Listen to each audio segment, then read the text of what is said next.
जी दोस्तों, ऐसे भी सवालात पूछे जाते हैं कि अगर शोहर अपनी बीवी को खर्चा ना दे तो बीवी अपने अखराजात कहाँ से पूरे करे, कैसे पूरे करे, कहाँ से पैसे लेके आए। जब ये सवालात आ जाते हैं लोगों के जहन के अंदर, वहाँ पे घरों के माहौल, घरों के हालात जो होते हैं वो ज़्यादा ख़राब होना शुरू हो जाते हैं। तो आइए इसका आंसर सुनते हैं मौलाना मक्की साहब से, वो इसके बारे में क्या आंसर हमें फरमाते हैं। बहुत ज़्यादा आता है, वजीफ़ा बताएं उसको, अब हर महीने 1000 रियाल दिया करो हदिया।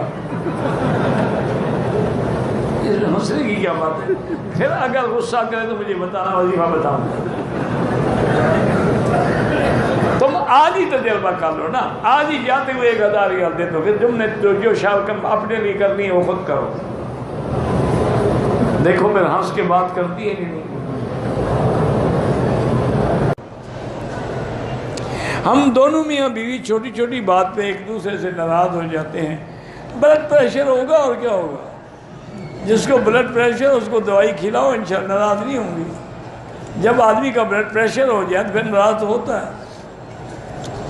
और ये अजीब नाराज़गी है कि सारा दिन नाराज़ हैं, शाम को बिस्तर पे इकट्ठे सोना है। इन्ना लिल्लाहि व इन्ना इलैहि राजिऊन। वजीफ़ा बताओ जी, वजीफ़ा क्या है? कोई वजीफ़ा नहीं। बीवी को तुम पैसे दिया करो, खिदमत भी करेगी, नाराज भी नहीं होगी। एक पुरानी बात है, मैं पढ़ता था उस वक्त। एक बुजुर्ग ही कहें, बूढ़े आदमी थे, वो मुझे कहने लगे अलहदा बिठा के बेटा तुम पढ़ते हो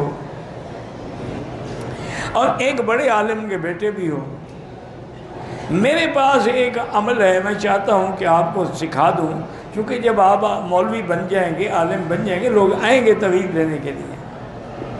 अभी तो आप बच्चे हैं, पढ़ रहे हैं ना। मेरे पास ने कहा कि एक अमल है तस्खीर का, कि अगर वो लिख कर उसको किसी वज़नदार चीज़ के नीचे दबा दिया जाए तो औरत अगर 7 पर्दों में भी कैद होना तो वो फ़ौरन आ जाएगी। इतना जोर वाला अमल है। मैंने कहा हज़रत गुजारिश ये है, एक तो मुझे शौक़ नहीं है अमल सीखने का, दूसरा आपसे मेरे पास जो अमल है वो और ज़्यादा बड़ा है। वो हैरान हो गया, जी आपको इससे बड़ा अमल क्या है? तो हम रोटी भी साथ रखी, मैंने रोटी का एक टुकड़ा तोड़ा तो सामने कब्बे बैठे थे, मैंने ऐसे फेंका, कब्बा आ गया। मैंने कहा देख ये वजीफा। आंसर तो सुन लिया मौलाना साहब का, बहुत ही फनी आंसर था कि बीवी को अब खर्चा पानी दिया करें, बीवी नाराज़ नहीं होगी। अगर आप उसको खर्चा पानी नहीं देते तो लड़ाई भी घर में होगी, फसाद भी बर्पा होगा, वो नाराज़ भी होगी, तो सारे काम इकट्ठे चलेंगे। तो इनसे बचने का एक ही हल है कि अपनी बीवी है उसका खर्चा पानी उठाएं, उसको सारा काम उसके करें, ला के दें उसको, ताकि उसमें ऐसी चीज़ें पैदा ना हो, वो हाई बीपी का शिकार ना हो, वो जहनी मरीज़ ना बने। तो इन तमाम चीज़ों से बचने के लिए ज़रूरी है कि आप भी अपनी बीवी का बोझ उठाएं। अगर आपने शादी की है तो आप वो रोज़गार कमाएं, रिज़्क़ हलाल कमाएं, और आप भी खाएं, उसको भी खिलाएं और अपने बच्चों को भी खिलाएं। अल्लाह।